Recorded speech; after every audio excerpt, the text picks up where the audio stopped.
या अण्णाभाऊ साठे नगरीत डॉक्टर आंबेडकरांच्या व्यासपीठावर नावाच्या व्यासपीठावर 17वं महाराष्ट्र कामगार कल्याणाचं साहित्य संमेलन 11 वर्षाच्या खंडानंतर सादर होत आहे. या संमेलनाचे महत्त्वाचे 2 सूत्रधार मला दिसतात. एक आमचेच, कारण आम्ही या जिल्ह्यातले आहोत म्हणून, डॉक्टर सुरेश भाऊ खाडे, पालकमंत्री, कामगार कल्याण मंत्री, आणि या संमेलनाच्या पाठीशी उभा असलेला आधारस्तंभ आणि हे प्रत्यक्ष कृतीमध्ये आणणारे येळवे साहेब, त्यांच्या सहकारी सर्व प्रकारचे. सगळ्यांची नावं घ्यायची म्हटलं तर समोरही माझ्या बरीच मंडळी आहेत, बाजूलाही आहेत, म्हणजे मला विष्णू सहस्त्रनामासारखं संध्याकाळपर्यंतच करावं लागेल.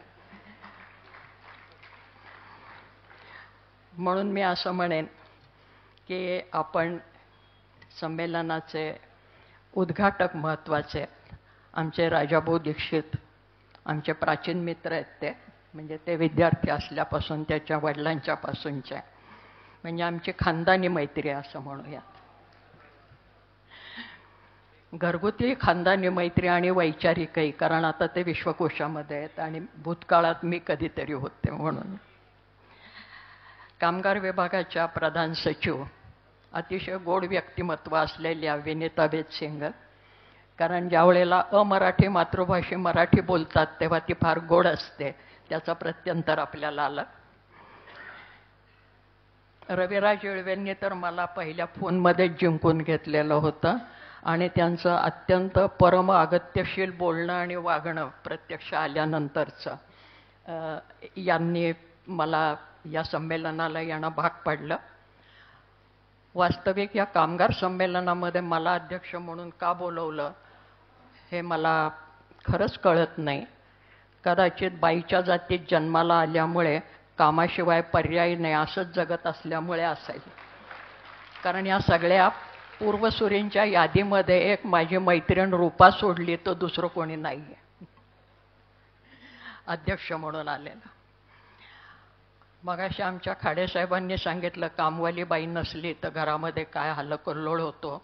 भाऊ, तो तुमच्यासाठीच होतो, कारण तुमचं कोण करणार असा आमच्या पुढे प्रश्न असतो, नाही का वहिनी?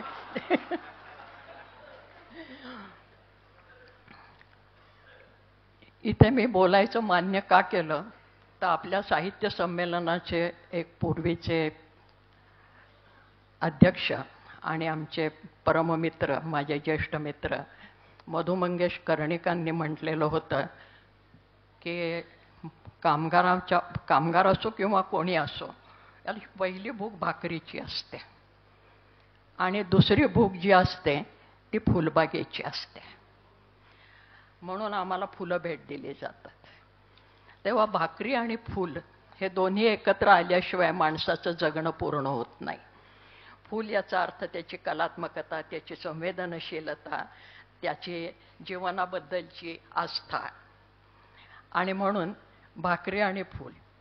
परत बोलायचं का कबूल केलं तर मास्तरकी नडते असं होतं. कारण पुन्हा आमचे आणखीन एक जुने मित्र यदुनाथ थत्तेजी मला एकदा म्हणाले होते, केव्हा तरी मला कंटाळा आला, मी म्हणलं मी अमुक तमुक ठिकाणी नाही व्याख्यानाला जात, ते फार पाठीमागे अशी कामं लावायचे. तेव्हा ते म्हणले, ताराबाई एक गोष्ट लक्षात ठेवा, आपल्या परंपरेमध्ये सवाष्णींनी कुंकवाला कधी नाही म्हणायचं नसतं आणि मास्तरनी बोलायला नाही म्हणायचं नसतं. त्यातलं हे जे दुसरं वाक्य आहे, मास्तरनी बोलायला नाही म्हणायचं नसतं, हे मी आता पालन करते, बाकी काही नाही. दुसरं असं मला वाटतं की एखाद्याचा जर सात्विक छळ करायचा असेल तर त्याला त्या कार्यक्रमाचा अध्यक्ष करावा. कारण त्याच्या आधी इतके कार्यक्रम झालेले असतात आणि इतकं बोलणं झालेलं असतं की अध्यक्षाच्या पुढे प्रश्न पडावा, आता काय बोलायचं. आणि त्याच्याबद्दल मला दोघांचे आभार मानावेसे वाटतात की आमच्या खाडेसाहेबांनी बऱ्याच गोष्टी सांगितल्या आणि उरल्या सुरल्या राजाभाऊंनी सांगितल्या. त्यामुळे आता मला बोलायला खरं म्हणजे काही उरलेलं नाही. परत आधी सांगितलं म्हणजे मास्तरांना ना कुणी तुम्ही लिहा म्हटलं तर नको असतं, लिहून घ्यायला हवं असतं. ऐकवायला आवडतं, ऐकायला नाही आवडत. खरं म्हणजे लोकशाहीमध्ये ऐकणं आणि ऐकवणं या परस्पर अवलंबी गोष्टी असतात, की ऐकून घेणं हे महत्त्वाचं पहिली भाग आणि मग ऐकवणं.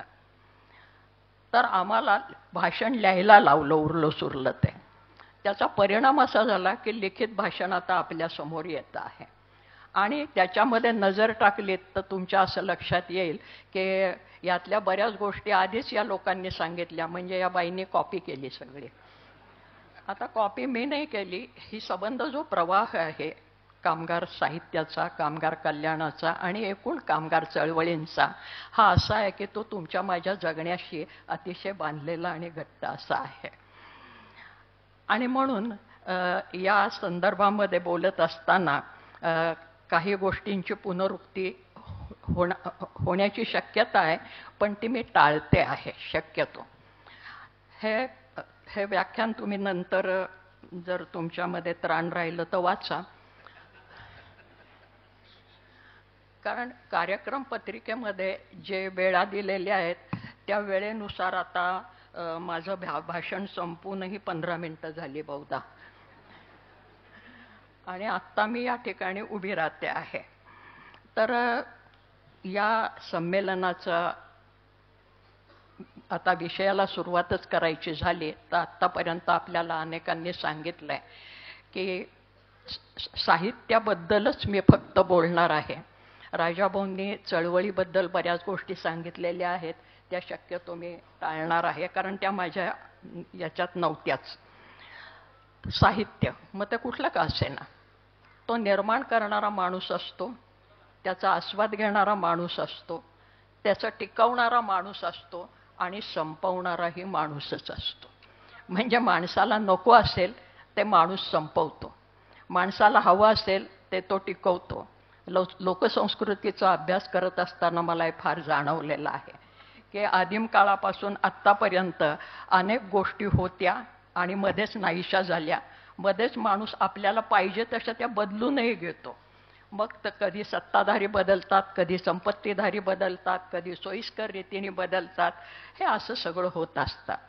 कामगार साहित्याच्या बाबतीत बोलायचं झालं तर आपल्याकडे गिरण्या कारखाने आले इंग्रज साहेब आल्यानंतर, म्हणजे 1853-54 मध्ये रेल्वे आल्या आणि मुंबईला कापडाच्या गिरण्या आल्या आणि तेव्हापासनं जे साहित्य निर्माण व्हायला लागलं त्याला आपल्याकडे कामगार साहित्य असं म्हटलं जातं. आणि ही गोष्ट खरी आहे. याचं कारण असं की हा एक अनुभव असलेला गट निर्माण झाला माणसांचा, कामगार वर्ग ज्याला आपण म्हणू, हा निर्माण झाला. आणि त्याच्या आधी आपल्याकडे काही साहित्य नव्हतं का याचाही मी वेध घेणार आहे थोडंसं, आणि जर त्याच्या आधी असलं तर काय त्याच्यावर थोडासा भर देणार आहे. या आपल्या महाराष्ट्रामध्ये आपल्याला चाकोरी बाहेर नेणारी काही मंडळी आपल्याला फार लवकर मिळाली, म्हणजे प्रदेश म्हणून, माणसं म्हणून ती अतिशय मला महत्त्वाची वाटतात. आणि त्यातला त्रिकुटीचं आपण सातत्याने नाव घेत असतो की शाहू फुले आंबेडकर. हे केवळ म्हणायचं म्हणून मी म्हणत नाहीये, माझ्या बोलण्यामधनं आपल्याला ते जाणवेल, कारण ते मला अतिशय महत्त्वाचे वाटतात. तर आपल्याकडे हे साहित्य निर्माण झालं ही गोष्ट खरी आहे. आणि याचं कारण असं की कामगार वर्ग हा निर्माण झाला. या वर्गाने किंबहुना यंत्रांनी, आपण यंत्रयुग म्हणतो त्याला, या यंत्रांनी जर पहिलं काय केलं असेल तर माणसाला आपल्या चाकोरीतनं मोकळं करायची एक संधी दिली. कारण भारतामध्ये ज्याला या कामगार चळवळीनंतर या चळवळीचं जे सगळं अर्थशास्त्रीय लोण आलं हे पाश्चिमात्यांच्याकडनं हे आपल्याला मान्यच करायला पाहिजे, विशेषतः कामगार चळवळ आणखीन कामगारांच्या बद्दलची भूमिका. कारण यंत्रयुग आल्यानंतरच हे येऊ शकलं. तोपर्यंत आपली संस्कृती जी आहे ती ग्रामप्रधान संस्कृती आहे. अजूनही आपण म्हणतो आमचा खेड्यांचा देश आहे वगैरे, आता राहिला नाही ते सोडून द्या. आणि खेडी त्या पद्धतीची राहिली नाही ज्या काळात मी त्या खेड्यात जगले तिथे, तर तशी ती राहिली नाही. पण हा खेड्यांचा देश आहे. तो संपत कुठे गेला?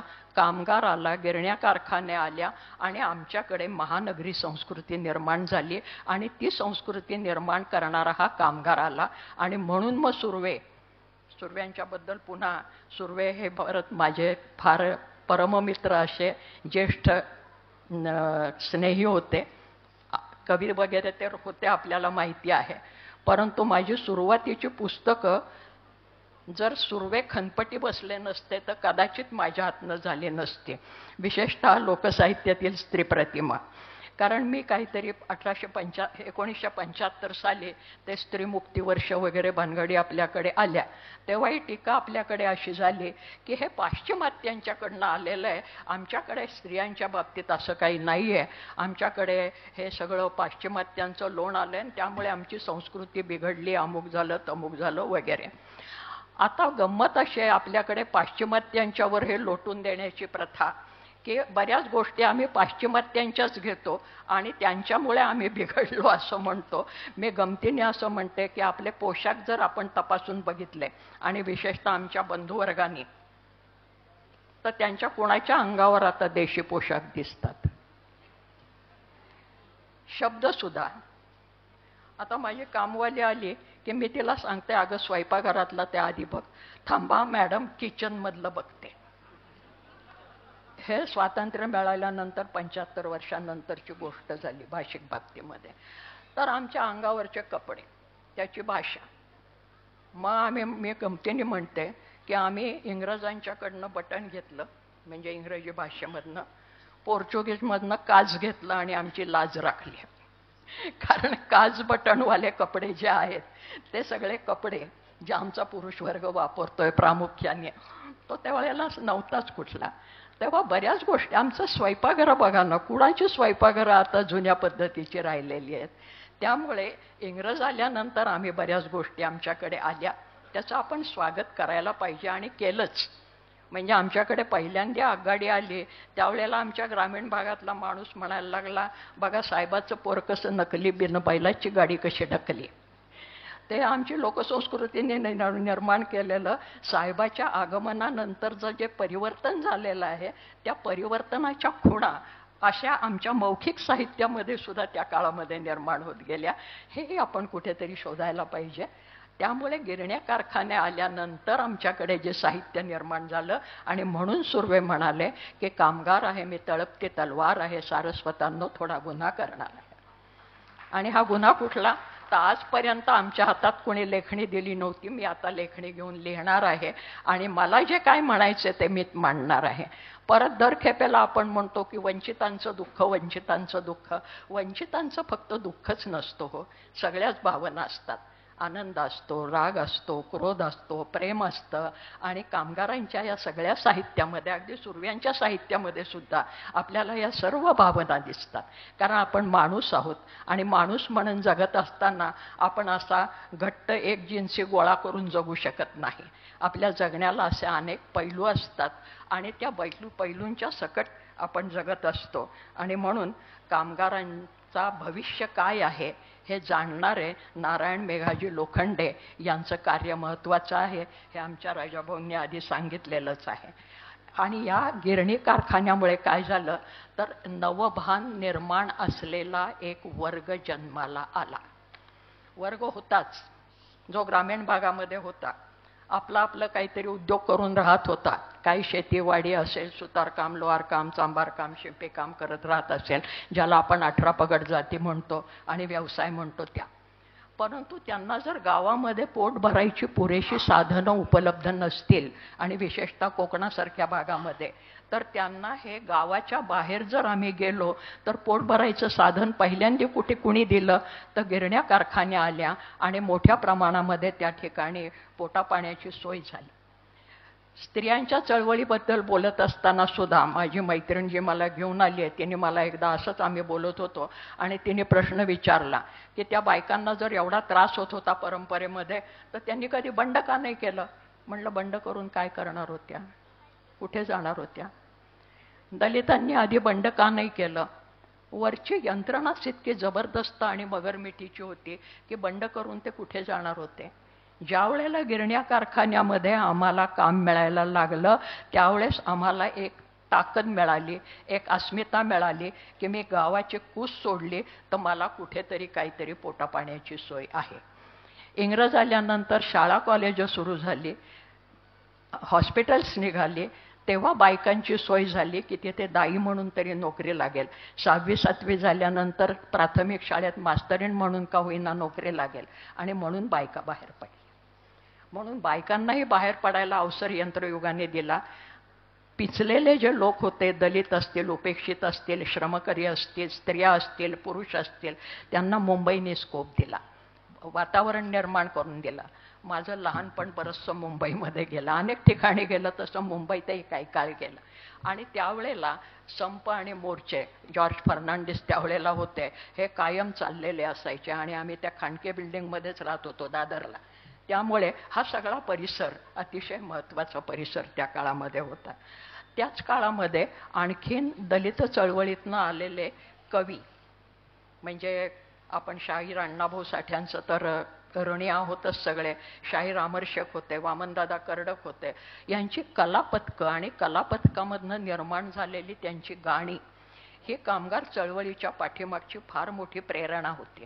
कारण कामगाराला लिहायला वाचायला येणं याला वेळ होता, पण ऐकलेला, कारण आमच्याकडे श्रवणं आणि कथनं ही परंपरा फार जुन्या काळापासूनची आहे आणि शाहिरी परंपरा तर आहेच आहे. म्हणजे पुन्हा आपण जे काही साहित्याची सुरुवात ही कुठेतरी लेखन वाचनापासून करतो, त्याच्या आधीची साहित्याची सुरुवात आपली खूप जुनी आहे, ज्याला आपण मौखिक साहित्य म्हणतो ती. आणि त्याच्यामध्ये स्त्रिया असतील, पुरुष असतील, श्रमिक असतील, ते बोलत आलेले आहेत. फक्त त्यांचं बोलणं कोणी ऐकून घेतलं नाही. जात्यावरनं बाई बोलत आलेली आहे. ते 75 साली ज्या वेळेला स्त्रीमुक्ती वर्ष वगैरे आलं आणि लोक म्हणायला लागले की त्यामुळे बायकांना जरा नवी जाण वगैरे आली. जाण होतीच हो आधी, फक्त आमचं बोलणं त्या जात्याच्या घरघरी पलीकडे कुठं गेलंच नाही. त्याला अवसर दिला, लेखन वाचनाने अवसर दिला. तर आमची बहिणाबाई चौधरी असेल, आणखीन कोणी जात्यावर दळण दळणारे असतील, मी तुम्हाला अभिमानाने सांगते की जात्यावर दळण दळता दळता ओव्या पाठ झालेली महाराष्ट्रातली बहुधा मी आता शेवटची शिक्षित बाई असेन शिल्लक. कारण माझं लहानपण सगळं या वातावरणामध्ये गेलेलं आहे. जात्यावर दळण दळताना ओव्या आपोआप पाठ होताना, म्हणजे ती आमची बहिणाबाई जसं म्हणली ना, अरे घरोटा घरोटा तुझ्यातून पड पिठी, तसं तसं माझं गाणं पोटातून येतं ओठी. गाणं कुठनं येतं, पोटातून येतं. मग आम्ही महाविद्यालया गेल्यानंतर राजाभाऊ आपण मग ती काय हे पाठ करायला लागतो, व्याख्या पाठ करायला लागतो. Spontaneous overflow of powerful feelings recollected in tranquility and so and so. की काय की शांत वेळेला एकत्रितपणे जो माणसाच्या मनामध्ये साचलेल्या भावनांचा उद्रेक असतो तो म्हणजे कविता. जात्यावरच्या कविते इतकी सुंदर दुसरी कविता नाही. ही सगळी व्याख्या त्याला लागू पडते की पहाटेची शांत वेळ, त्यावेळेस सगळ्या भावनांचा उद्रेक होतो. सगळ्या भावना, आनंद, लोभ, क्रोध, मोह, मत्सर, अगदी राग सुद्धा. दर खेपेला कौतुकच असतं असं नाही. आणि ते आपोआप बाहेर येतं, पोटातूनही येतं ओठी. गाणं पोटातनं ओठात येतं, शिकवून नाही येत हो, आत असावं लागतं. आणि मग त्या भावना सगळ्या ज्या आहेत त्या भावनांचं मायपोट असतं आणि त्याच्यातनं ती कविता जन्माला येत असते आणि मग ती होतच असते, ती कविता होतच होती. आणि म्हणून कामगार चळवळीमध्ये पहिल्यांदी ही कलापथकं आली. त्याचं कारण हे आहे असं मला वाटतं की ही मौखिक परंपरा असलेली श्रमकरी मंडळी ग्रामीण भागातनं शहरामध्ये आली. आणि म्हणून मुंबईसारख्या ठिकाणी आजसुद्धा तुम्हाला कोळीवाड्यामध्ये ते नारळी पौर्णिमेच्या वेळेला जे नाच दिसतात पारंपरिक, ते म्हणून दिसतात कारण माणसांनी स्थलांतर जरी केलं तरी भावनांतर केलं नाही. भावना त्यांच्या त्याच होत्या की कोकणामध्ये कोळीवाड्यामध्ये जसे नाच करत होते तसे मुंबईला येऊन नाच करायला लागले. घाटावरची माणसं खेड्यामध्ये जशी वारकरी भजनं करत होती तसे परेल लालबागला येऊनही वारकरी भजनं करायला लागले आणि ती आजही करता आहेत. कामगार नाट्य चळवळ सुरू झाली, मयेकर असतील, आमचे मामा वरेरकर असतील, त्यावेळेस ज्या परेल लालबागमध्ये चळवळी सुरू झाल्या, नाटकं सुरू झाली, ती पहिल्यांदी दशावतारी पद्धतीचीच नाटकं होती. कारण त्या काळापासून मी नाट्य परीक्षक म्हणूनही कामगार चळवळीची काम केलेलं आहे. कामगार चळवळीचे नाट्य परीक्षक मी अनेक वेळेला होते नाट्यस्पर्धांचे. तर कला पथकं ही प्रभावी ठरली, कारण मौखिक साहित्याकडून लिखित साहित्याकडे प्रवास होण्याचा हा एक भाग होता त्या काळामध्ये, असं माझं विश्लेषण आहे त्या बाबतीमध्ये. आणि मग हा वर्ग ग्रामीण भागातून मुंबईसारख्या शहरामध्ये आला आणि पाश्चिमात्यांच्याकडून आले, विशेषतः रशियामधनं डाव्या चळवळींच्यामधनं आलेलं जे तत्त्वज्ञान आहे त्या तत्त्वज्ञानाचा परिणाम यांच्यावर झाला आणि त्याच्यातनं मग त्यांना एक नवं भान आलं. नवं भान काय आलं? कष्ट तर आम्ही करतच होतो, इथेही आता आम्ही कष्ट करतो आहोत, परंतु कष्टाचं आमच्या दाम कोण ठरवतं? श्रममूल्य अर्थशास्त्रीय भाषेत की आमच्या श्रमाचं मूल्य कोण ठरवणार? आमच्या बायकांची सुद्धा आजतागायत तक्रार तीच आहे की बाहेर आम्ही गेलो, पैसे मिळवून आणले तर म्हणायचं बायको काम करते किंवा मी काम करते. आणि ज्या बायका नोकरी बिकरी करत नाहीत त्यांना तुम्ही विचारलं तुम्ही काय करता? काही नाही हो, घरातच असते. मग मी त्यांना उलटे प्रश्न विचारते, मग घरात स्वयंपाक कोण करतं? मीच करते की मी घरातच असते. कपडे कोण धुतं? मीच धुते की मी घरातच असते. मग म्हटलं ही सगळी कामं जर तुम्ही मोलकरणीला दिली तर स्वयंपाकाला किती पैसे द्याल, कपडे धुवायला किती पैसे द्याल, झाडू मारायला किती पैसे द्याल, पोछा करायला किती पैसे द्याल? एवढ्या सगळ्या पैशांचं काय होतं? वाचतात की घरात राहतात. मग म्हटलं अर्थशास्त्रातलं दुसरं सूत्र आहे, to save money is to earn money. पैसे वाचवणं म्हणजे पैसे मिळवणं. गृहिणी जी घरात असते ती कुणाच्या जीवावर नसते, ती जन्माला आल्यापासून नसते ती. आणि कोणत्याही अवस्थेत. माझे वडील रिटायर्ड झाल्यानंतर माझ्या आईने मला प्रश्न विचारला होता, ती अशीच खेड्यात वाढलेली आणि दुसरी शिकलेली बाई. ती म्हणाली बायकांना कधी रिटायरमेंट नसतेच का गं? हे प्रश्न आमच्या हा खोडसाळ मुकुंद आहे तो जो म्हणला या म्हातारीच्या डोक्यात सारखे प्रश्न निर्माण होत असतात. हे प्रश्न निर्माण करण्याचं जे गुणसूत्र आहे ते मला माझ्या या माईबहिणींच्याकडनं मिळालेलं आहे, माझ्या आईकडनं मिळालेलं आहे, माझ्या जात्यावर दळण दळणाऱ्या बायकांच्याकडनं मिळालं आहे, कथा सांगणाऱ्यांच्याकडनं मिळालं आहे आणि संबळ वाजवणाऱ्या या पोरीकडनं पण मिळालं आहे की कलांचा आविष्कार काही गोष्टी बायकांनी करायच्याच नाही. ते आता सिरियल तुम्ही पाहताय बया दारुगड, त्याच्यावर त्या मुलीवर आक्षेप काय? तर संबळ वाजवणं हे बायकांचं काम नाही. आणि ती मुलगी क्रांती करते. एका अर्थाने कलेच्या क्षेत्रात क्रांती करणारी ही मुलगी आहे.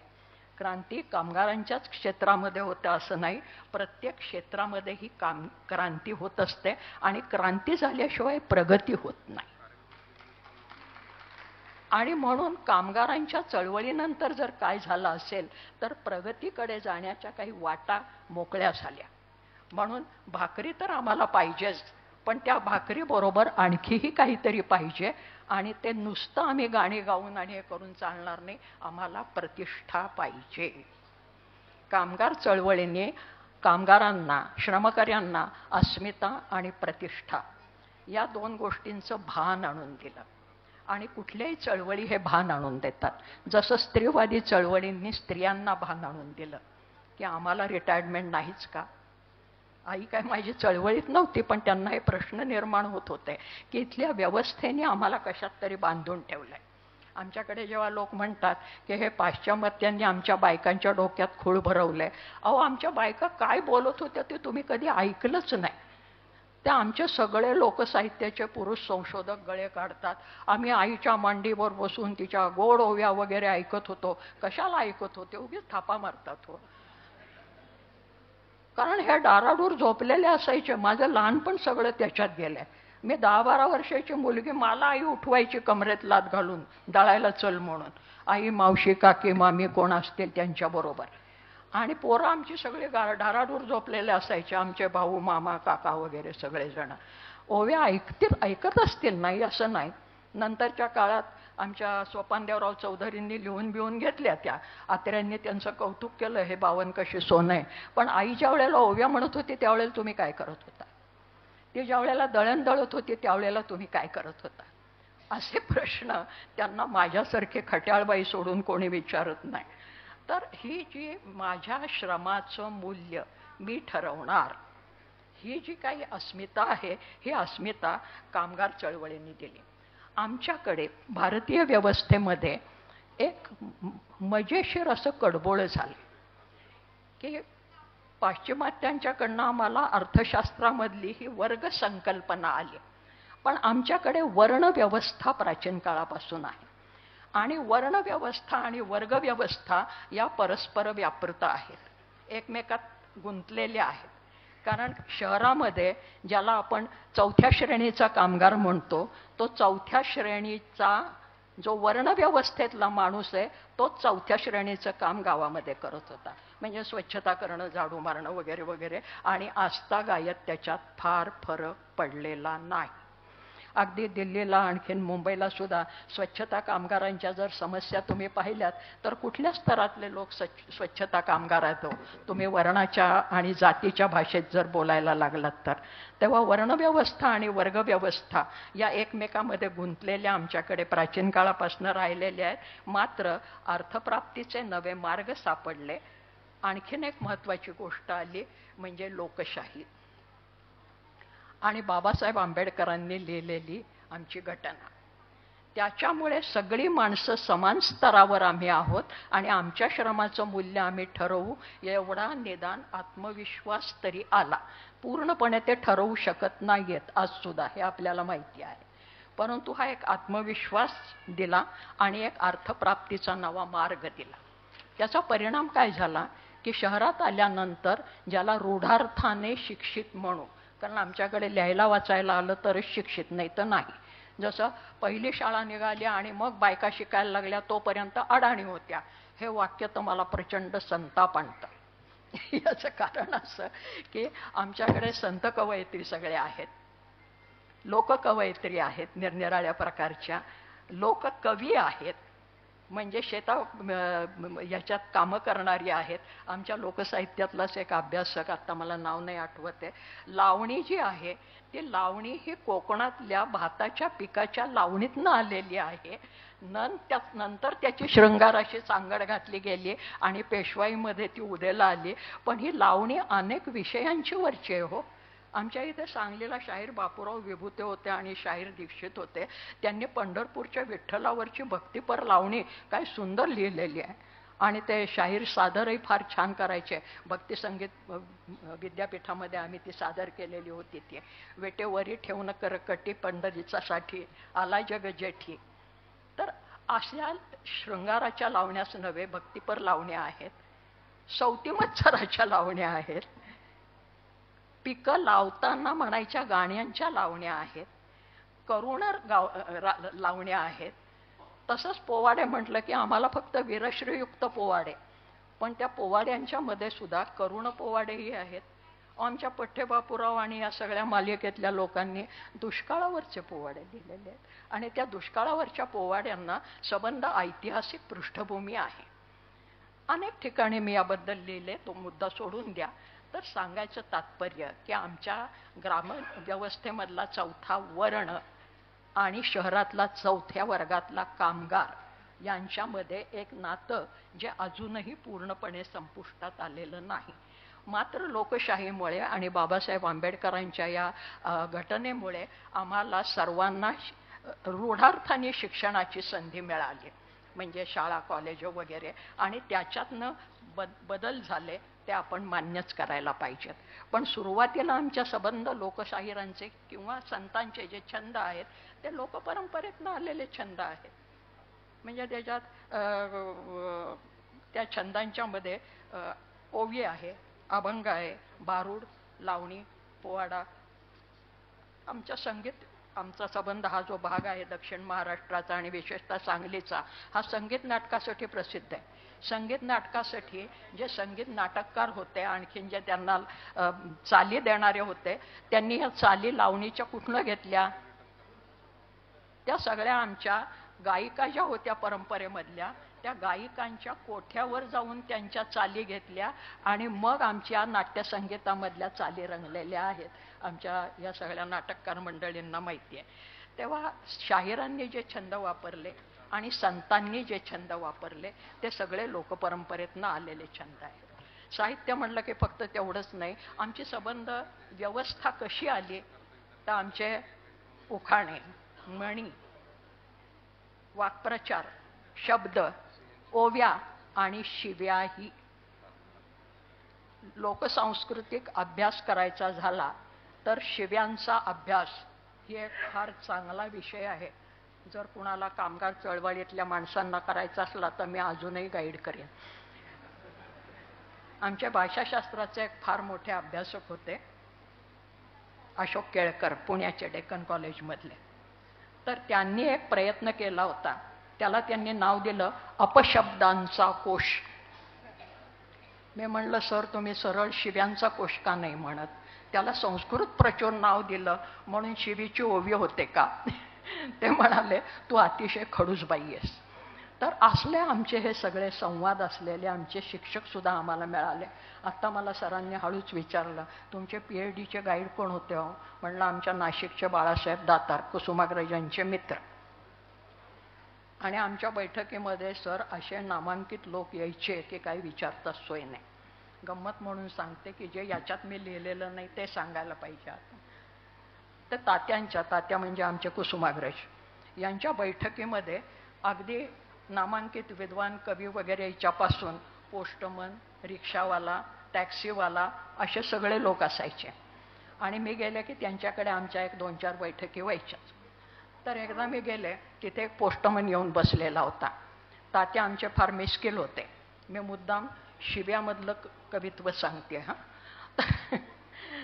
तो म्हणाला की म्हणे अहो काय हे तात्या ऐकतच नाही बाई. म्हटलं काय झालं? तर म्हणे त्यांना मी केव्हाचा म्हणतोय की माझ्या एका प्रश्नाचं उत्तर द्या, तर ते म्हणाले मला काही येत नाही. मग शेवटी मी ठरवलं की शास्त्री बुवांना विचारायचं. शास्त्री बुवा म्हणजे कोण राजा भाऊ? आपले लक्ष्मण शास्त्री जोशी. आणि ह्या आमच्या रिक्षावाल्याने लक्ष्मण शास्त्री जोशींना पत्र लिहिलं. काय पत्र लिहिलं? राम मांस खात होता का नव्हता? आता आमचं नाशिक म्हटलं की तिथे रामाचे भक्त आम्ही सगळे, आणि त्यामुळे हे मिस्किल होते कुसुमाग्रज. ते म्हणाले मग ते सीताबाईला ते हरण बिरण दिसलं आणि ती म्हणली जा हरण मारायला, तर मग राम कशाला धावले म्हणे हरण मारायला? तर आमची अभिजन परंपरा सांगते ती काहीतरी चमचमत्या हरणाच्या कातड्याची काय चोळी बिळी सीतेला पाहिजे होती म्हणून ते राम तिकडे गेले वगैरे. तर आमचे कुसुमाग्रज मिस्किल ते म्हणाले ते चोळी सीतेला दिली असती हो, पण बाकीच्या हरणाचं काय केलं? तेव्हा मग कुसुमाग्रज म्हणाले हे बा या ताराबाई या सांगलीहून विद्वान बाई आलेल्या आहेत, यांना विचारा तुम्ही की रामाचं काय होतं, तो काय खात होता आणि काय नव्हता. तर मी त्यांना म्हणलं तुमचं काय मत आहे? ते म्हणाले हे तात्या म्हणतात की राम हरिण खात होता. मग म्हणलं तुमचं काय मत आहे? नव्हता खात. मग मी म्हणलं ठीक आहे, तात्यांचा राम हरिण खात होता, तुमचा राम खात नव्हता, फिनिश. कारण शेवटी काय आहे की देव, धर्म, भक्ती, भावना या सगळ्या माणसांनीच निर्माण केल्यात. आणि ते आमच्या कविकुलगुरू आधुनिक आपल्या केशवसुतांनी सांगितलं देव दानवानरे निर्मिले, की देवही माणसानेच निर्माण केला, दानवही माणसानेच निर्माण केलेला आहे. आणि त्यामुळे हा माणूस सगळ्या सृजनाचा खंबीर आधार आहे. आणि म्हणून आमचे सुर्वे म्हणाले माणसासारखा दुसरा सृजनात्मा पाहिलाच नाही. तो फक्त गिरण्या कारखान्यातच निर्माण करतो असं नाही, तो बुद्धीच्या गोष्टी निर्माण करतो, भावनेच्याही गोष्टी निर्माण करतो, शारीरिक कष्टाच्याही निर्माण करतो, हाताच्याही निर्माण करतो. आमचे सगळे लोकपरंपरेतले जे कलाकार आहेत ज्याला आज आपण ओबीसी वगैरे म्हणतो, यांना विश्वकर्मा जमाती असं म्हटलेलं आहे. आणि या सगळ्या कला निर्माण करणाऱ्या जमाती आहेत. सुतार, लोहार, सोनार, शिंपी कला आहे हो. यांना फार तर तुम्ही आपल्या अभिजन भाषेमध्ये उपयोजित कला असं म्हणा, परंतु या कला आहेत.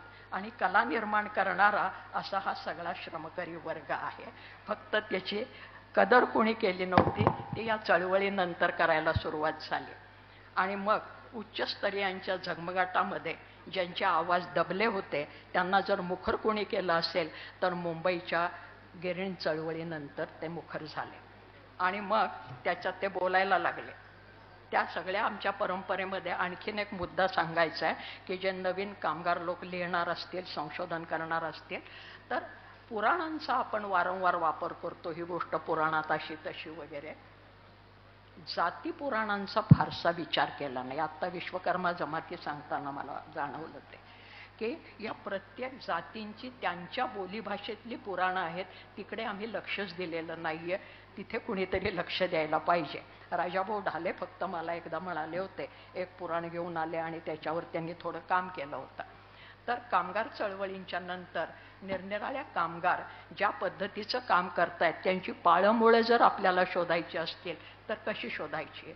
काल माझ्या एका नाशिकमधल्या मैत्रिणीने विचारलं की मुंबईला हाफकिन इन्स्टिट्यूटमध्ये काम करत असताना एका विशिष्ट तिच्या डिपार्टमेंटमध्ये काही भंडारी जातीची माणसं होती आणि ती यंत्र दुरुस्त करण्यामध्ये अतिशय पटाईत आहेत, याचं कारण काय असावं. तर मी म्हणलं त्याच्यासाठी तो भंडारी जमातीचा जरा इतिहास शोधून पहा, म्हणजे तुम्हाला कळेल. त्या खोलात आज जात नाही आहे, पण आमच्या कामगार चळवळीतल्या कवींना जे जाणवलं ते मग नव्या युगात त्यांना जे जाणवलं ते त्यांनी त्यांच्या पद्धतीने व्यक्त करायला सुरुवात केली. मगाशी ज्या चळवळीचा उल्लेख केला, अण्णाभाऊ साठे म्हणाले सन 1860 साली इंग्रजांनी अटक बघा केली, टिळकांना कारागृही नेले, मुंबईचा कामगार खवळले, निषेध संपाचे वादळ उठले, हिंदच्या मुक्तीचे भले शिंग वाजले, अहो रशियामध्ये लेनिन वदले. रशियामधनं लेनिननी आम्हाला जर सांगितलं ते आलं. मग संप करावासा वाटायला लागला. संप कशासाठी? आमचे हक्क मागण्यासाठी. मग ते भौतिक हक्क असतील किंवा त्याच्या पलीकडचे असतील, म्हणजे काय पैसे वाढवून हवे असतील किंवा आमचे कामाचे तास कमी करायचे असतील, आम्हाला कामाच्या ठिकाणी काही सोयीसुविधा हव्या असतील, जे कामगार चळवळीतल्या आमच्या बायका आज म्हणता आहेत, इतके दिवस म्हणत नव्हत्या की बायकांना स्वच्छतागृहाची कुठे नीटशी सोय नसते. अगदी शाळेमध्ये आणि कॉलेजमध्ये सुद्धा नसते बऱ्याच वेळेला. तर माणसाची प्रतिष्ठा तुम्ही कशी जपणार? ती फक्त पोशाखावरनं आणि पैशावरनं मोजणार का? यांच्या दैनंदिन शारीरिक गरजा आहेत, त्या जर नीट रीतीने परिपूर्ण करता येत नसतील तर मग त्याला काय अर्थ आहे? सुर्वे मला मोठ्या अशासाठी वाटतात की स्त्रियांच्याबद्दल सुर्व्यांची जी जाण आहे ती जाण इतरांच्यामध्ये सहसा दिसत नाही. म्हणजे त्यांनी त्यांना टाकून दिलेलं होतं उकिरड्यावर माहिती आहे जन्मजात, त्या आईबद्दल त्यांच्या मनामध्ये जी कणव आहे ती कणव अतिशय महत्त्वाची आहे. कारण ती जी कुठली बाई होती तिला नाईलाजानी मला जन्माला घालावं लागलं याचं भान त्या मुलाला असणं ही अतिशय महत्त्वाची गोष्ट आहे. आणि तिने मला जन्माला घातलं आणि ज्या क्षणी नाळेपासून मला विलग केलं त्या क्षणी त्या माऊलीच्या मस्तकावर किती दुःखाचं छप्पर कोसळलं असेल. असा विचार करणारा मुलगा, त्याची स्त्री जाणीव, स्त्रियांच्या विषयीची जाणीव किती गहन असली पाहिजे. अहो महाभारतामधल्या कर्णाने सुद्धा कुंतीला दोष दिला, परंतु हा सर्वे देत नाही आहे, कारण हा नवयुगाचा निर्माता आहे, नवयुगाची संज्ञा घेऊन आलेला आहे. आणि असं कितीतरी, नेहरू गेले तेव्हा या नावाची त्यांची कविता आहे. त्या दिवशी शरीर विक्रयाचा व्यवसाय करणाऱ्या स्त्रियांनी आपला व्यवसाय एक दिवस बंद ठेवला, कारण त्यांना त्यांच्याबद्दल फार आस्था वाटत होती, आदर वाटत होता. ही निरीक्षणं दुसऱ्या कुठल्याही वर्गातल्या माणसाला येणं शक्य नाही. निरीक्षणं पण आली पाहिजेत आणि त्याची समीक्षणं पण आली पाहिजेत आणि ती शब्दात उतरवता पण आली पाहिजेत. हे सगळं झालं की मग ती कविता येते. आणखीन एक मला कल्पकतेचं कौतुक वाटतं. कल्पकता ही फक्त कथा कादंबऱ्या वगैरे लिहिण्यातच नसते, कृतीमध्ये असते. आणि महात्मा ज्योतिबा फुले हे त्याचे मला फार मोठे अर्ध्वयू वाटतात.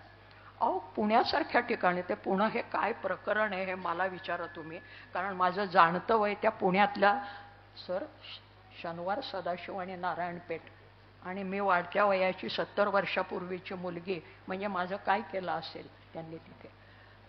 तर त्या सदाशिव पेठेमध्ये माझ्या जन्माच्या आधी 50-60 वर्ष महात्मा ज्योतिराव फुले जाहिराती लावतात की जी स्त्री कोणीतरी अडचणीत सापडली असेल आणि तिला नीटपणे अपत्य जन्माला घालता येत नसेल तर त्यांनी आमच्याकडे यावं, तिचं नाव गुप्त ठेवलं जाईल आणि तिच्या अपत्याची काळजी घेतली जाईल. सदाशिव पेठेत जाहिरात लावून हे करण्यासाठी माणसाची नुसती कल्पकता नाही, धाडस आणि कृतिशीलता ही किती मोठी असली पाहिजे. तसं संप कामगारांच्या याच्यामध्ये मी अशासाठी घेतला की माझ्या दृष्टीने एक अतिशय अनोखा संप पहिल्यांदा जर कोणी घडवून आणला असेल तर तो ज्योतिराव फुल्यांनी घडवून आणला. कसा? महात्मा ज्योतिराव फुल्यांची कणव जी होती ती फक्त विशिष्ट जाती जमातीपुरती नव्हती. स्त्रीविषयक आस्था म्हटलं तर सर्व प्रकारच्या स्त्रिया, आणि त्यातनं प्रामुख्याने पहिल्यांदा ज्या सुधारणेच्या चळवळी झाल्या त्या उच्चवर्णीय स्त्रियांच्यामध्ये झाल्या. आणि त्या उच्चवर्णीय स्त्रियांच्यामध्ये आपल्याला माहिती आहे केशवपनाची प्रथा होती, सतीची प्रथा होती वगैरे वगैरे. सतीची प्रथा बंद झाली पण केशवपनाची प्रथा होती. ज्योतिबा फुल्यांनी काय करावं, कारण केशवपन ज्या समाजाच्या स्तरात करत होते त्यांना उपदेश करण्यात काही अर्थ नव्हता, कारण ही मंडळींची मतं ही अशी रिजिड झालेली असतात. म्हणजे कॉन्क्रीट जसं भक्कम होतं पाणी मारून मारून, तसं ते भक्कम कॉन्क्रीट झालेलं असतं त्यांच्या मेंदूचं. त्यांना उपदेश करून काही उपयोग नव्हता. म्हणून त्यांनी पुण्यातल्या केशकर्तन करणाऱ्या, व्यवसाय करणाऱ्या लोकांना एकत्र केलं. वास्तविक फुले जे सांगतात त्याच्यामध्ये त्यांचा आर्थिक फायदा नव्हता, इतर संपांच्यामध्ये असतो तसा, उलट त्यांचा तोटा होता. कारण का? तर त्यांना सांगितलं की तुम्ही एकत्र या आणि आजपासून जर अशा विधवेचं केशवपन करायची वेळ आली तर ते करू नका. आपलं नुकसान सोडून सामाजिक परिवर्तनासाठी, एका स्तरातल्या स्त्रियांना सांस्कृतिक प्रतिष्ठा देण्यासाठी, समाजामध्ये मानाने जगण्यासाठी एक माणूस जो त्या जाती जमातीचा नाही तो असा संप घडवून आणतो. आणि पुण्यामधल्या नापितांनी महात्मा ज्योतिबा फुल्यांना पूर्णपणे सहकार्य केलं. नापितांचा संप घडवून आणला आणि त्यांच्या विरोधात आमच्या तुळशीबागेमध्ये एक सभा झाली, विधवा विवाह चळवळ. आमच्या मालशांनी त्याच्यावर लिहिलेलं आहे. तर सांगायचं तात्पर्य, या चळवळींनी ज्या श्रमिकांना नवी दृष्टी दिली ती दृष्टी ही कृतीमधली होती, साहित्यामधली होती. आणि हा संप एक अनोखा संप. 46 मध्ये नाविकांचं बंड ही एक अतिशय महत्त्वाची घटना होती आणि आमच्या शाहिरांनी ती पहिल्यांदा सांगितली 46 मधली. 1946 फेब्रुवारीला मुंबई बंदराला बंडाचा खलाशांनी केला, गुलामी शृंखला तोडण्याला. तेव्हा हे सगळं झालं. इकडे मी सगळ्या उड्या मारत चाललेली आहे, बाकीचं तुम्ही सगळं वाचा. हैदराबादमध्ये रझाकारांनी आमच्या स्त्रियांच्यावर आक्रमण करायला सुरुवात केली. आमच्या जात्यावर दळण दळणाऱ्या बायका, जात्यावर दळण दळणाऱ्या सीमा प्रदेशातल्या बायका, तिथल्या आमच्या लोकसाहित्याच्या संशोधक ताराबाई परांजपे म्हणून होत्या. त्यांचं पुस्तक आहे सीमा प्रदेशातली भावगंगा. त्यांनी लिहिलंय, ह्या निजामांचे सरदार यायचे, शिपाई यायचे आणि बायकांच्यावर आक्रमण करायचे. त्याची वर्णनं बायकांनी केली. जात्यावर दळता दळता निजामाचे रजाकार करताती हल्ला, निजामाचे रजाकार करताती हल्ला, लेकी सुन्या नेल्या गरजत करी कल्ला. बायका कलकलाट करत होत्या, कोणी लक्ष दिलं नाही. मातले रजाकार करीती लुटमार, गोरगरीब बिचारे हिंडती रानोमाळ. हे बायका बोलत आल्या हो.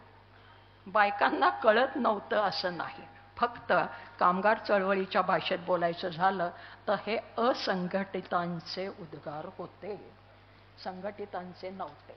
येळवे साहेब, आपण संघटितांचे नेते आहात, संघटितांचे पुरस्कर्ते आहात, त्यामुळे तुमच्या हातात बऱ्याच शक्ती आल्या, म्हणून इथे आम्ही सगळे एकत्र आलो आहोत. असंघटितांचे उद्गार हे त्यापूर्वीच्या काळातही होत होते, बायकांना कळत होतं. आमची कोल्हापूरची बाई म्हणते दळण दळणारी, आम्हाला कळत नव्हतं असं नाही. 75 साली आम्हाला कोण त्रास देत होते बायकांना.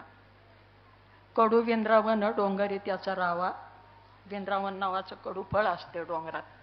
कडू विंद्रावन डोंगरी त्याचा रावा, पुरुषाचा कावा मला येडीला काय ठावा. आता येड पांघरून पेडगावला जाणं आहे की नाही, तर असं येड पांघरून पेडगावला जाऊन असं बरेचसे ज्यांनी चिमटे घ्यायचे ते बायकांनी घेतलेले आहेत, पुष्कळ. तर आणि शाहीर अमर शेखांनी, अण्णाभाऊ साठ्यांनी तर फार मोठ्या प्रमाणावर हे क्रांती केलेली आहे, बोनससाठी केलेली आहे. आणि त्याच्यासाठी उन्मत्त गिरण कामगाराच्या समोर हे ताठ मानेने उभे राहिलेत. मगाशी राजाभाऊंनी ज्या नाटकाचा उल्लेख केला की धावता धोटा नावाचे कादंबरी आणि त्याच्यावरचं नाटक त्यांनी सोन्याचा कळस मामा वरेरकरांनी लिहिलं, त्याच्यात त्यांनी काय दाखवलंय की एरवी मालकासमोर चाकर ह्यांनी नमून राहायचं, जमिनीला हात लावून कुर्निसात करायचा.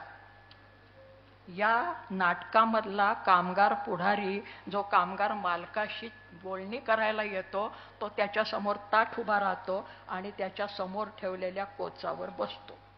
एरवी घरामध्ये आलेल्या कामगाराला कोचावर खुर्चीवर बसायची परवानगी नाही, पण कामगार चळवळीने हे बळ त्याला दिलं, त्याची अस्मिता जागी केली आणि तो कामगार तिथे आला आणि तो म्हणाला, तुम्ही मालक गिरणीमध्ये, मी चाकर गिरणीमध्ये, इथे आपण दोघं समान आहोत. ही लोकशाहीची जी शिकवण आहे आणि लोकशाहीने दिलेला आत्मविश्वास आहे तो इथे आलेला आहे. आणि मग ही याची जी परंपरा आहे आम्हाला हे सगळं शिकवणारे त्या गुरुजनांच्या गुरुजन हे नव्या युगाचे डांगे मिरजकर आणि ब्रॅडले नेते लाभले हिम्मतवाले, उठविला त्यांनी सारा कामगार वर्ग, युद्धाचा करून निर्धार, भांडवलदारी केली बेजार. हे आमचे शाहीर त्यावेळेला बोललेले आहेत आणि कष्टकऱ्यांची मूक असलेली संवेदना तिथे जागी केली आहे. वरेरकरांच्या नाटकातली बाईच्या दृष्टीने महत्त्वाची एक गोष्ट सांगते की या कामगार वस्तीमध्ये एक बाई विधवा झाली. विधवा झाल्याबरोबर बायकांचं काय करतात हे आजही चाललेलं आहे आणि सरकारी पातळीवर हळदी कुंकू वगैरे वगैरे चालतात, त्याच्याबद्दल मला काही बोलायचं नाही आहे. परंतु ती बाई विधवा झाली आणि तिचं कुंकू पुसायचं म्हणून सगळे म्हणायला लागले. त्यावेळेस त्या कामगार वस्तीमध्ये एक अतिशय फटकळ मुलगी होती, तरुण. ताई तुमच्यासारखी, तुम्ही फटकळात की नाही माहिती नाही, पण तरुण मुलगी होती. आणि ती काय म्हणायला लागली, अजिबात कुंकू पुसायचं नाही. कुंकवाचा आणि नवऱ्याचा संबंधच काय? झटकलात की नाही थोडे मनातनं? हा प्रश्न आजही कोणी विचारू शकत नाही की कुंकवाचा आणि नवऱ्याचा संबंधच काय. बिजली विचारते कामगार वस्तीतली. आणि हे केव्हा? 33 साली. 70 वर्ष होऊन गेली, 50, 70, 80 वर्ष होऊन गेले. आणि त्याचं तिने कारण दिलंय. लोक विचार करत नव्हते असं नाही, विचार करत होते. कारण ती म्हणली, कुंकू लहान वयात पहिल्यांदा आमची आई आम्हाला लावते आणि आईने आम्हाला कुंकू लावायला शिकवलेलं असतं.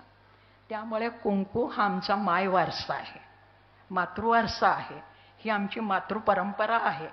आईने लावलेलं कुंकू पुसायचा कुणालाही अधिकार नाही, कारण ते नवऱ्याने लावलेलं नसतं. आज जोरदार हळदी कुंकू साजऱ्या करणाऱ्या बायकांना सुद्धा हा प्रश्न पडत नाही. मला त्यांच्या बुद्धीची कीव करावीशी वाटते. त्यांनी ह्या आमच्या बिजलीला समोर ठेवावं म्हणून ते जरा जुनाकडे वाचा. बाईबद्दल किती आदर असावा, कणव असावा. आणि पुन्हा अण्णाभाऊ साठे, गावाकडची बायको आमची, ती सुंदर बिंदर असेल नाही असेल, तिचे मेजरमेंट्स काय असतील माहिती नाही, तिचा रंग कसा असेल माहिती नाही, परंतु तो कळवळतो, त्याच्याबद्दल सहानुभूती नुसती नाही आहे, प्रेम आहे. आणि ते प्रेम कसं आहे, माझी मैना गावाकडे राहिली, माझ्या उराची होती या काहिली. तर माझी बायको गावाकडं आहे कारभारीण, किंवा ती दमून झोपली आहे. अक्रूरा तुझे दूत आत्ता पाठवू नकोस, माझी गा दमून नेजली चंद्रावळ. आणि कुठे निजली? खुराड्यात. माझी गा दमून नेजली खुराड्यात चंद्रावळ. चंद्रावळ लावणीमध्ये चंद्रावळ ही शृंगार सखी म्हणून येते, पुरुषांना लुभावणारी म्हणून येते. आणि या ठिकाणी श्रमकर्याला आपले श्रम करणारी बायको ही चंद्रावळीसारखी वाटते. ही जी जाणीव आहे आणि ही जी संवेदना आहे ही किती महत्त्वाची आहे हे बघा. आणि कामगार चळवळीने साहित्याला काय दिलं तर ही एक संवेदना दिली, आत्मविश्वास दिला, सर्व पातळ्यांवर विचार करण्याची एक अस्मिता दिली. आणि म्हणून आमच्या परंपरेतल्या बाया आणि बापेसुद्धा हे अडाणी नाहीत. त्यांना लिहिता वाचता येत नसेल, परंतु त्यांना संवेदना आहे, त्यांना रचना आहे, त्यांच्या हातात कला आहे, त्यांच्या मनात कला आहे आणि ती अनेक प्रकारांनी येते आहे. शेवटच्या 1-2 ओळी सांगते, 2-3 ओव्या आणि थांबते. कारण यंत्र आलं, यंत्राने पुरुष वर्गाला बाहेर जाण्याची संधी दिली खेड्यातनं आणि त्यामुळे एक आत्मविश्वास आला. हे सगळं आपल्याला माहिती आहे. बायकांचं काय झालं? काही बायका गिरणीमध्ये कामाला आल्या नाही असं नाही, परंतु सर्वसामान्य बाईला यंत्रयुगाने काय दिलं? आम्ही त्या दळणाचं वगैरे फार कौतुक करतो. जात्यावरच्या शेकडो ओव्या माझ्या आजही पाठ आहेत, पण मी जात्यावर दळण दळणाऱ्याचं कौतुक करणार नाही. म्हणजे दळण दळणारीचं कौतुक करेल, त्या परंपरेचं कौतुक करणार नाही. याचं कारण असं, विचार करा, रोजच्या रोज चांदणी उगवायला म्हणजे पहाटे 3च्या सुमाराला, चांदणी म्हणजे शुक्राची चांदणी, ते काय नुसती गंमत म्हणून बघायची नाही, तर शुक्राची चांदणी रात्री 3 वाजता उगवताना उठायचं आणि दळणावर त्या दगड ओढत बसायचं आणि ते दगड ओढून तिची पीठ करायचं 3-4 पायल्या दळून, तेव्हा सकाळी तुम्हाला भाकरी मिळायची. असं वर्षानुवर्ष पीठ दळणारीणीला असं वाटेल का की मला पिढ्यानपिढ्या असं पीठच दळायला लागावं? मी जे म्हणते ना, आमचे पुरुष संशोधक ढोंगी आहेत ते असे, कारण त्यांनी हा अनुभवच कधी घेतला नाही. हो, तुम्ही रोजच्या रोज उठून बघा ना, 6 दिवस कामाला गेलात की 7व्या दिवशी रजा हवीशी वाटते की नाही? आणि मग या बाईने काय करायचं? तर ते जातं ओढते आहे आणि मग ती ओढता ओढताच म्हणते, गाण्याच्या नादात तुला वडीते दगडा, जात्या तो इसवरा नको मला जड जाऊ, बायाच्या दुधाचा सया पाहत आता अनुभव. तेव्हा जात्या तू नको मला जड जाऊ, कारण घरातले लोक काही माझ्याकडे लक्ष देणार नाही, ते मला माहिती आहे. आणि म्हणून एरवी जरी आम्ही बापाचं भावाचं कौतुक वगैरे केलेलं असलं तरी ज्यावेळेला ते बाप आणि भाऊ बाईच्या विरोधात जातात त्यावेळेस त्या बायकांनी कडकडून निषेधही केला आहे. जात्यावरच्या ओवीतनं तो कोणी फारसा पुढे आणला नाही, फक्त ते आमच्या बायकांनीच पुढे आणलेलं आहे. असो, तर सांगायचं तात्पर्य, बाईला हे आलं, यंत्र आलं. बाईच्या दृष्टीने कुठलं यंत्र पहिल्यांदा उपयोगी ठरलं तर दळणातनं तिची मुक्ती करणारी गिरणी, पिठाची गिरणी ज्या वेळेला आली त्यावेळेला आमच्या बाईला प्रचंड आनंद झाला आणि तो तिने ओवीतनंच व्यक्त केला. बरं का, ओवीतनंच व्यक्त केला. कारण ती काय म्हणायला लागली, दळण दळताना शिणली माझी काया. मी पण शिणले आता बोलून बोलून. दळण दळताना शिणली माझी काया, माझ्या व बंधवाची गिरणाली अनसया. अनसया सखी, जीवाची सखी माझ्या भावाने आणली, गिरण आणली. त्यामुळे काय झालं, रोज उठून दळायचे माझे कष्ट वाचले आणि म्हणून त्याचं कौतुक. पण तिथे आणखीनही एक मेख आहे बरं का, की इलेक्ट्रिकवर चालणारी गिरणी आली आणि तो व्यवसाय पुरुषाच्या ताब्यात गेला. ज्या वेळेला घरात फुकट दळण दळायचं होतं तवर बाईचं काम, आणि गिरणीच्या गल्ल्यावर बसणारा आमचा बंधू, तवर बंधू काय हात लावणार नाही. आमच्या मुकुंदासारखा एखादा सोडला तर, कारण मला माहिती आहे तो आईच्या दळणाला हात लावत होता. पण बाकीचे काही कोणी तसे नाही. आणि म्हणून ती म्हणते, दळण दळताना शिनली माझी काया, माझ्या व बंधवाची गिरण आली अनुसया. त्या अनुसया. आणि ही गिरण कशी आहे? ती सुरुवातीला आपल्याकडे यंत्र आली, ती सगळी वाफेवर चालणारी होती. आगगाडीसुद्धा वाफेवर चालणारी होती. मी इथं सांगलीत आले तेव्हा वाफेवर चालणारी गाडी होती आपल्या इथं, नाही का भाऊ? आपल्या मिरज सांगली आणि कुर्डुवाडीपासूनची पंढरपूरला जाणारी हे सगळी झुकझुक गाडी होती. म्हणून तिला झुकझुक गाडी म्हणायचे, कारण वाफेचा आवाज यायचा. तर ते वाफेवर चालणारी गिरणी, तिचा एक आवाज यायचा, कुक कुक कुक असा. आणि म्हणून ती वर्णन करते त्या गिरणीचा. गिरणीवर जळबाई आगीनं ढाना. आगीन जळती गिरणीवर. गिरणीवर जळबाई आगीनं ढाना. माझ्या बाई बंधुजीला दुवा देतील लेकी सुना. लेकी सुनांचा दुवा माझा भाऊ घेतो, कारण तो आता गिरणीचा मालक झालाय. त्यामुळे आता मला कोणी दळोबिळू सांगू नका. कारण का? सासू सासऱ्याच्या राज्यात बाई दळणाचा आला इट आला, कट्टाळा आला. सासू सासऱ्याच्या राज्यात बाई दळणाचा आला इट, गिरण माझी अनसया धाड बंधवा तिचं पीठ. तर गिरण माझी सखी आहे, हे भावा तिचं पीठ पाठव. त्यामुळे यंत्रयुगाने माणसाला शारीरिक कष्टातनं मुक्ती दिली, ही गोष्ट खरी आहे. माझ्या बाईला काय मिळालं तेही सांगितलेलं आहे. आणि मग एखादी तरी सुद्धा माझ्यासारखी पिकलेल्या केसाची खडूस सासू म्हणते, नाही गं, ते भाजणी दळली की बरं असतं, अमुक दळलं की बरं असतं. ताईंनी मान हलवली, त्यांना बहुधा अनुभव आला हा. आणि मग ती म्हणली, सासू आत्याबाई, माझ्या आत्याबाई म्हणजे सासूबाईच ना, सासू आत्याबाई दळू दळू मेल्या, आमच्या राज्यात बाई गिरणाबाई आल्या. तेव्हा आता आमचं राज्य आलंय. तिला आत्मविश्वास आला. यंत्राने बाईलाही आत्मविश्वास दिला.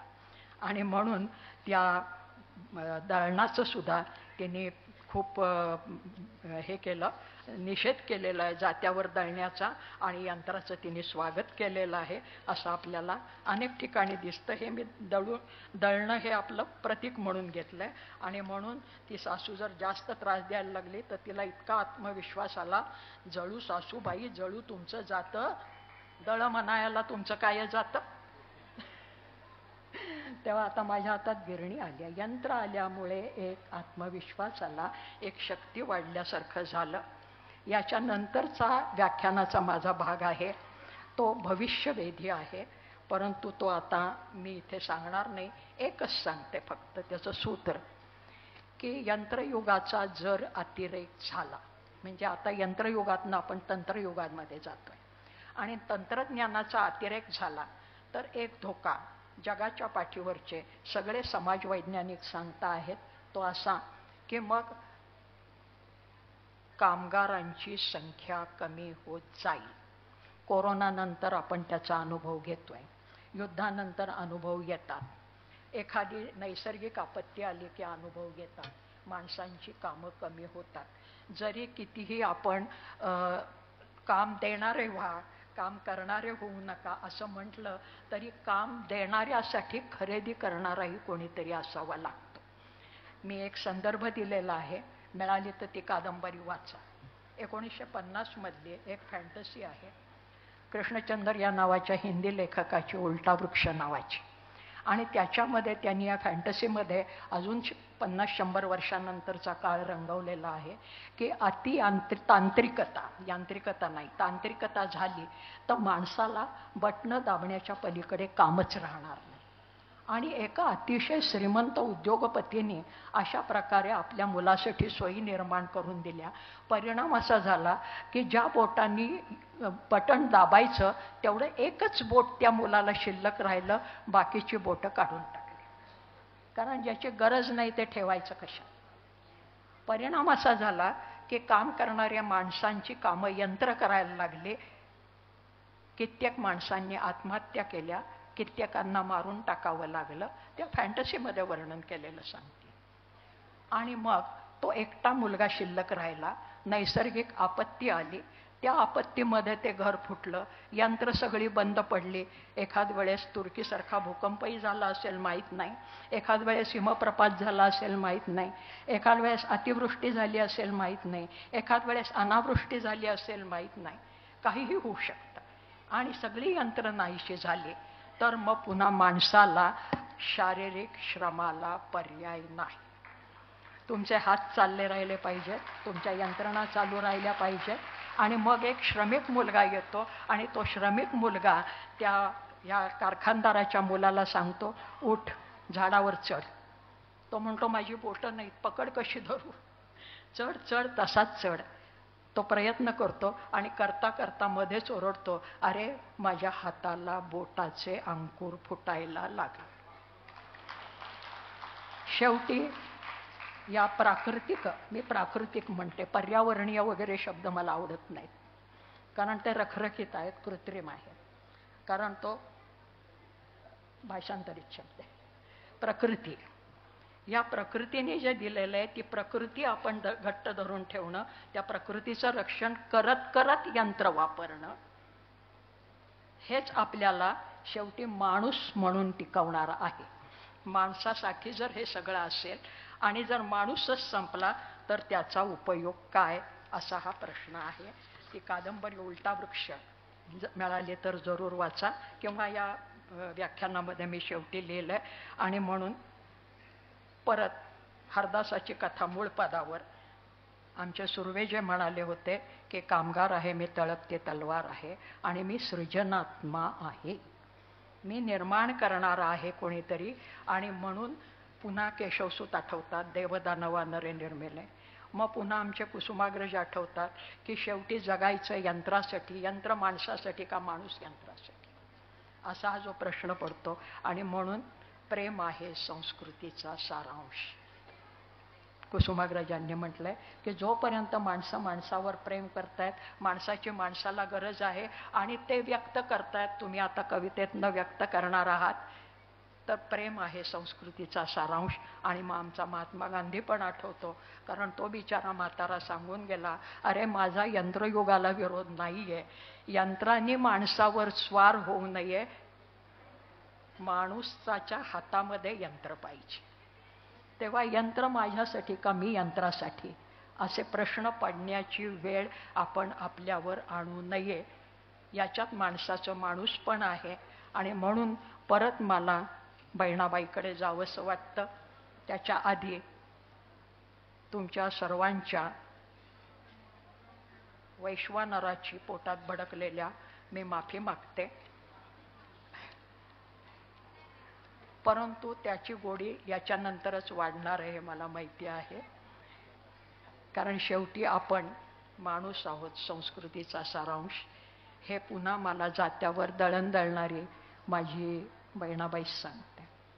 मला इथे बोलावलं, इतक्या बिकट परिस्थितीमध्ये माझं बोलणं ऐकून घेतलं, आणि आपली सांस्कृतिक पातळी किती उच्च आहे हे आपण खरंच प्रत्ययाला आणून दिलं. हे मी उपहासाने म्हणत नाही, परंतु माझा स्वभाव जरा असला खजूटे तर त्यामुळे मी म्हटलंय. पण प्रामाणिकपणे मला तुमच्या सगळ्यांच्याबद्दल खूप आदर आहे. इथून पुढचं संमेलन नीट होणारच आहे, पण दीर्घकाळपर्यंत असं आपण एकत्र येणं, सृजन करणं, संमेलनं होत राहणं, आपण आनंद देत घेत राहणं, हे व्हायचं असेल तर यंत्राला आपल्यावर स्वार होऊ देऊ नका, यंत्र आपल्या ताब्यामध्ये ठेवा, एवढंच सांगायचं आहे त्याच्यामध्ये. आणि माझ्या बहिणाबाईचं स्मरण करून मी थांबणार आहे. आपल्या जगण्याची शेवटी इति कर्तव्यता काय, गाड्या किती घेतल्या, बंगले किती बांधले, त्याच्यापेक्षा इथे उभ्या उभ्या जर बाई कोसळली, चला राम बोलो, राहतं सगळं इथेच. आणि ते कुठल्या क्षणी येईल सांगता येत नाही. आणि म्हणून तक्रारी करू नका फार. म्हणजे जेवायला उशीर झाला तक्रार करू नका. बहिणाबाई म्हणते, रडू नको माझ्या जीवा, रडू नको माझ्या जीवा, तुला रड्याची सवय, तुला रडायची सवयच आहे.